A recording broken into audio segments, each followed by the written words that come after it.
मेरा इंतजार नहीं किया, मुझे किसी गुजरे हुए वक्त की तरह भुलाकर किसी और का हाथ थाम लिया। प्यार हम दोनों ने किया, मगर तड़पना सिर्फ मेरे नसीब में। तोह के कमाल मुबा दर्द में बानी हो, ऐसन सजा हमके कह दिहल तुरानी हो।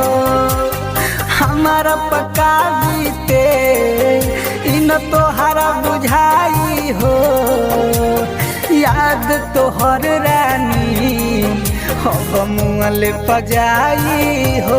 रे पगली रे पगली रे पगली रे पगली। कृष्णा, तू करता है कि नहीं?